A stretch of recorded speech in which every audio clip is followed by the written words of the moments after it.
So question number 76. Which of the following are major factors responsible for generating endogenic forces? Endogenic forces அப்படின்னா forces acting within the earth. First வந்துட்டு radio active decay of elements இந்த earth's interior. So அதனால தான் convection currents வந்து நடக்குது இந்த mantle. So gravitational pressure exerted by the earth's mass. So அதுவும் நமக்கு வந்துட்டு இந்த லேண்ட்ஸ்லைட்ஸ் அதெல்லாம் வந்துட்டு நடக்கும். Rotation of the earth, yes அதுலேயும் நமக்கு வந்துட்டு சில சேஞ்சஸ் வந்து கான்ட்ரிபியூட் பண்ணுது. And residual heat from the earth's formation அதுவுமே வந்து கான்ட்ரிபியூட் பண்ணும். ஸோ கரெக்ட் ஆன்சர்ஸ் கேட்டிருக்காங்க ஆல் தி அபோவ். Next வந்து consider the following statement. Statement 1. Chemical weathering is more effective in humid and warm climate. Yes, that is correct. So chemical weathering அப்படின்னு சொல்லும்போது humid and warm climatesல effective-ஆக இருக்கும். Statement 2. Water act as a solvent in chemical weathering of rock. Yes, that is also correct. This water வந்து ராக்ஸை வந்து destabilize பண்ணும். Over the period of time erosion வந்து நடக்கும். And statement 3. Organic acids produced by the plants and organism can contribute to chemical weathering. So that is also correct. நம்ம soil ஃபார்மேஷனில் கூட பார்த்துருப்போம். So ராக்கை வந்துட்டு நமக்கு அதில் வளரக்கூடிய பிளான்ஸ் இல்லைனா அதில் இருக்கக்கூடிய ஆர்கானிசம் செக்ரேட் பண்ணக்கூடிய அந்த செக்ரேஷன்ஸ்னால வந்து பிரேக் ஆகி சாயில் வந்து ஃபார்ம் ஆகும். ஸோ நமக்கு கெமிக்கல் வெதரிங்கில் வாட்டர், ஆர்கானிக் ஆசிட் ரெண்டுமே வந்து வரும். இது ஹியூமிட் அண்ட் வார்ம் கிளைமேட்ஸில் ரொம்ப எஃபெக்டிவாக இருக்கும். ஸோ இதெல்லாம் கரெக்ட் ஸ்டேட்மெண்ட்ஸும் கேட்டிருக்காங்க. So both statement 2 and statement 3 வந்து correct and both of them explain statement 1. So 78th question, consider the following statement. Erosion is primarily driven by external forces such as water, wind and ice, whereas mass wasting is driven by gravitational forces acting directly on loose material. So erosion அப்படின்னா நமக்கு வந்துட்டு fragmentation, breakaway ஆகுது. அது water, wind and ice அப்படின்ற ஏஜென்ட்ஸால நடக்கும். Mass wasting அப்படின்னா நமக்கு வந்து இந்த லேண்ட்ஸ்லைட் நிலச்சரிவு மாதிரியான இன்சிடென்ட்ஸ். இது வந்து கிராவிடேஷனல் ஃபோர்ஸ்னால இந்த லூஸ் மெட்டீரியல்ஸ் வந்துட்டு கீழே வந்து விழுறது. அதுவுமே வந்து கரெக்டான statement. Erosion can result in the deposition of material over long distance, while mass wasting typically results in deposition of material at the base of slope confined to the area where it originates. That is correct. Because நமக்கு water, wind and ice அது எல்லாமே என்ன பண்ணும் அப்படின்னா இந்த fragmented மெட்டீரியல்ஸை long டிஸ்டன்ஸ்க்கு எடுத்துகிட்டு போகும். But நமக்கு வந்து மாஸ் வேஸ்டிங்கை பொறுத்த வரைக்கும் கிராவிடேஷனல் ஃபோர்ஸ். ஸோ அது வந்து பார்த்தோன்னா பேஸ் ஆஃப் த ஸ்லோப்ஸ்க்கு மட்டும் தான் எடுத்துகிட்டு வர முடியும். எந்த இடத்துல ஒரிஜினேட் ஆச்சோ அங்கேருந்து கொஞ்சம் கீழே வந்து விழுற மாதிரி தான் இருக்கும். ஸோ இதெல்லாம் கரெக்டுன்னு கேட்டிருக்காங்க both 1 and 2. Consider the following statement. Earthquakes can trigger both landslide and avalanches by destabilizing the slope and causing rapid downward movement of loose material or snow. Yes, that is correct. இப்போ earthquake நிலச்சரிவு நடக்கும்போது நமக்கு அதாவது இந்த earthquake வந்து நடக்கும்போது நிலச்சரிவு லேண்ட்ஸ்லைடும் நடக்கிறதுக்கான பாசிபிலிட்டி வந்து இருக்குது. அவலான்ச்சஸ் அதாவது ஸ்னோ கவர்ட் ஏரியாவில் வந்துட்டு ஸ்னோஃபால் வந்து நமக்கு நடக்கிறதும் சான்சஸ் வந்து இருக்குது. While landslides can be triggered by various factors such as rainfall and human activity, avalanches are predominantly caused by seismic activity in snow covered mountain regions. இப்போ லேண்ட்ஸ்லைட்ஸ்க்கு நிறைய ஃபேக்டர்ஸ் இருக்கும். மழை வந்து அதிகமாக பெஞ்சு இப்போ கேரளாவோட லேண்ட்ஸ்லைட்ஸில் வந்துட்டு அதுதான் வந்து ரீசன். ஹியூமன் ஆக்டிவிட்டி அங்கே இருக்கக்கூடிய வெஜிடேஷனை அழிச்சிட்டு என்க்ரோச் பண்ணும்போதும் நமக்கு டீஸ்டபிளைஸ் ஆகி லேண்ட்ஸ்லைட் வந்து வரும். அவலான்ச்சஸ் அப்படின்றது ப்ரிடாமினெண்ட்டாக சீஸ்மிக் ஆக்டிவிட்டி அதாவது எர்த்குவேக் நடந்தால் தான் வருமானு கேட்டால் இல்லை. அதுவுமே வந்து ஹியூமன் ஆக்டிவிட்டியால் இருக்கலாம். ஸ்னோஃபால் அதிகமாக இருக்கிறனால வந்து வரலாம். ஸோ ஸ்டேட்மெண்ட் 2 வந்து ராங். கரெக்ட் ஸ்டேட்மெண்ட் கேட்டிருக்காங்க 1 only. So these rocks are formed from the cooling and solidification of molten magma that reaches the earth's surface through volcanic eruption. Since the cooling process happens quickly, these rocks tend to have fine grain or glassy texture. They often form lava flows and are typically found around volcanic region. So which of the following type of rock is described in the above passage? So rock ஓட டைப்ஸ்லேயே பார்த்தோன்னா we have primary or igneous rockன்னு சொல்லுவோம். அப்புறம் sedimentary rock, next வந்து metamorphic rock. இதில் என்ன சொல்கிறாங்க அப்படின்னா molten magma volcanic eruption அப்படின்னாலே அது வந்து primary or igneous rock தான் வந்து குறிக்கும். ஸோ நம்ம வந்து sedimentary and metamorphic rock strike out பண்ணிடலாம். igneous rockல 2 டைப் இருக்குது. அதாவது நமக்கு எர்த்தோட சர்ஃபேஸ்க்கு உள்ளேயே வந்து கூல் ஆயிடுச்சு அப்படின்னா அது வந்து இன்ட்ரூசிவ், வெளியே வருதுன்னா அது வந்து எக்ஸ்ட்ரூசிவ் அப்படின்னு வந்து சொல்லுவாங்க. இப்போ என்ன சொல்கிறாங்க அப்படின்னா அந்த கூலிங் ப்ராசஸ் வந்து ஹேப்பன்ஸ் குயிக்லி. எப்போ குயிக்காக நடக்கும்னா அந்த மேக்மா வந்து வெளியே வந்ததுக்கப்புறம். பிகாஸ் வெளியே வந்து கம்பேரிட்டிவ்லி டெம்பரேச்சர் கம்மியாக இருக்கும். இன்டீரியர் ஆஃப் த எர்த்தில் டெம்பரேச்சர் ரிலேட்டிவ்லி ஹையாக இருக்கும். ஸோ இப்போ வெளியே வரதுனால தான் fine grain and glassy texture வந்து கிடைக்குது. So the type of rock வந்து extrusive igneous rock. Consider the following statement regarding the Amrit Dharohar scheme.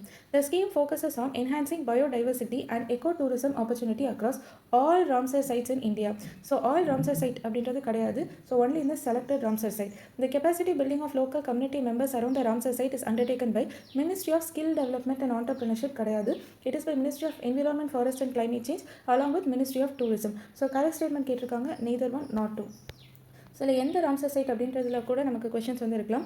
It is in Sultanpur national park in Haryana, Bhitarkanika mangroves in Odisha, Chilika lake in Odisha, Sirpur in Madhya Pradesh and Yashwant Sagar in Madhya Pradesh. டோட்டலாக வந்து 16 Ramsar side identify பண்ணியிருக்காங்க. அதில் pilot project இந்த 5 பிளேசஸில் தான் நடக்க போகுது.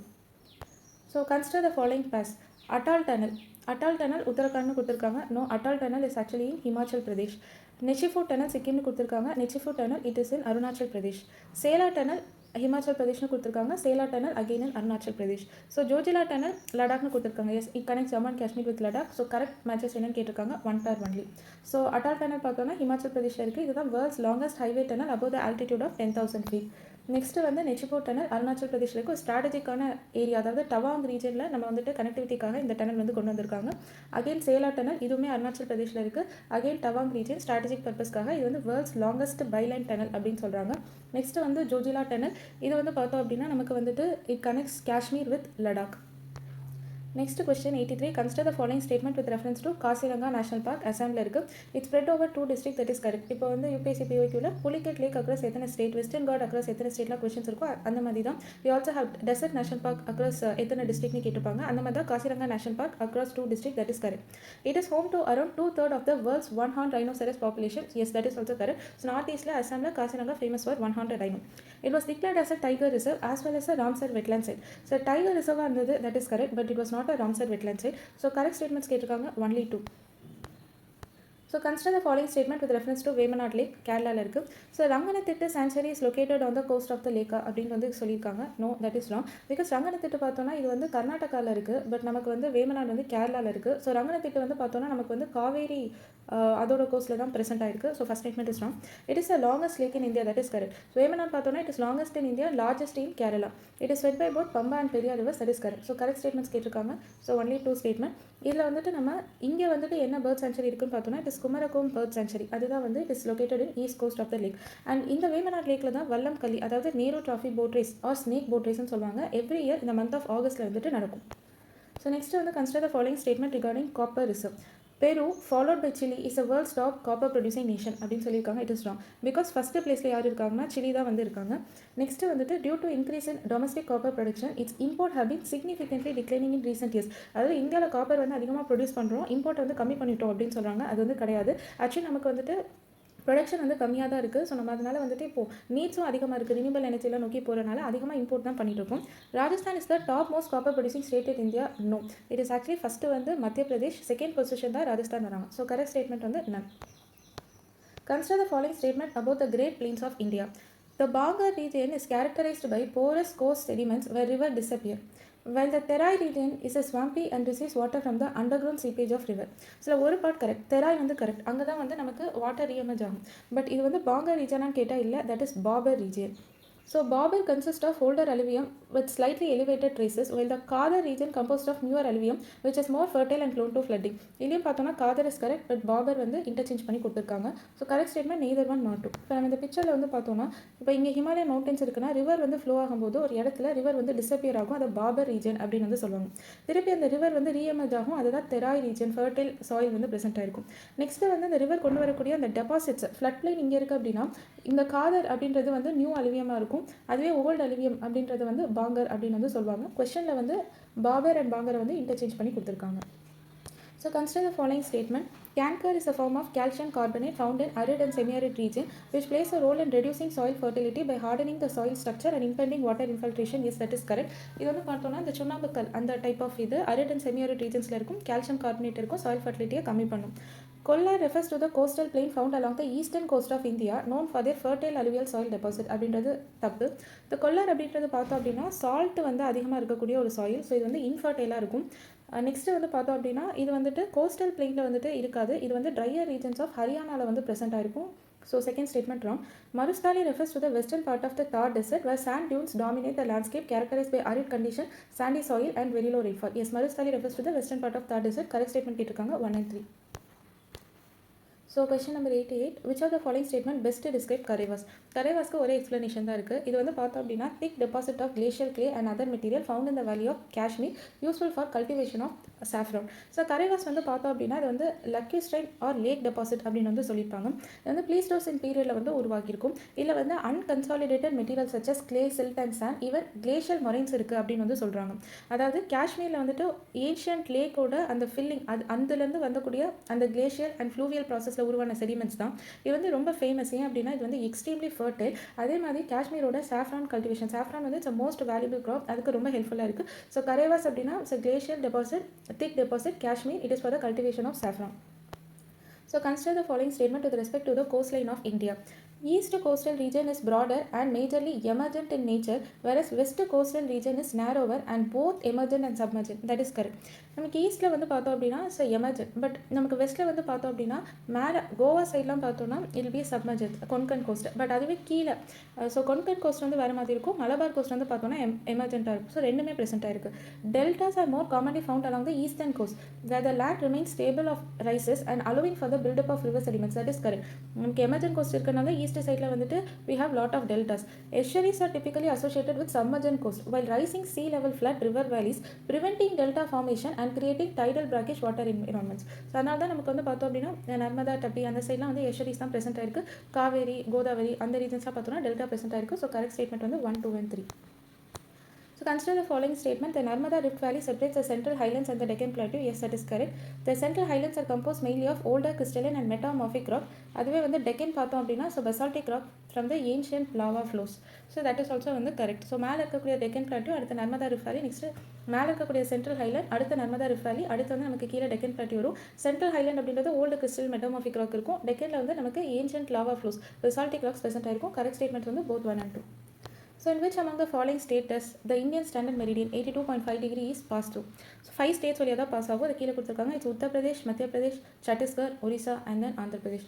So Uttarakhand வந்து வராது, அண்ட் தென் ஜார்க்கண்ட் வராது, தெலுங்கானா வராது. ஆன்சர் வந்து 2, 3 and 6.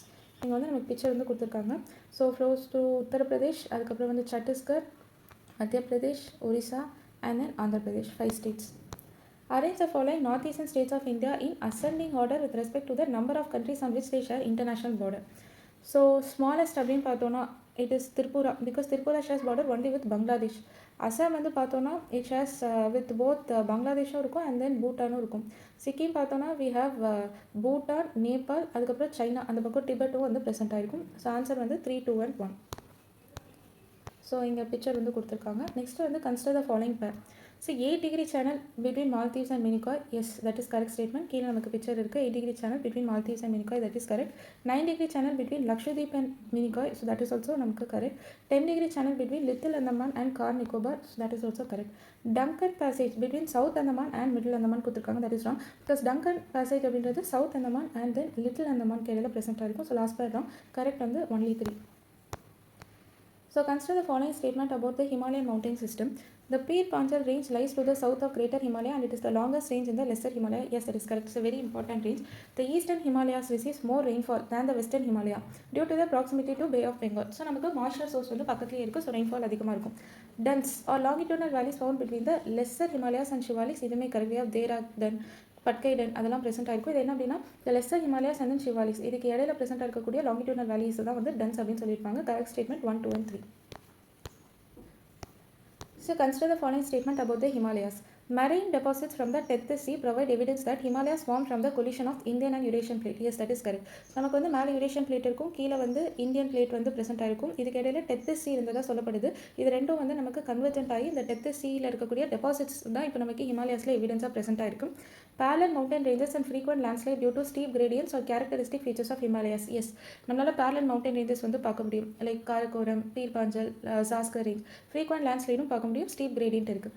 Himalayas are young-fold mountains with a weak and flexible geological structure characterized by deep gorges and meandering river courses. Yes, that is correct. நமக்கு வந்து கான்டினென்ட் கன்வர்ஜென்ஸில் young-fold mountains ப்ரெசென்ட் ஆயிருக்கு.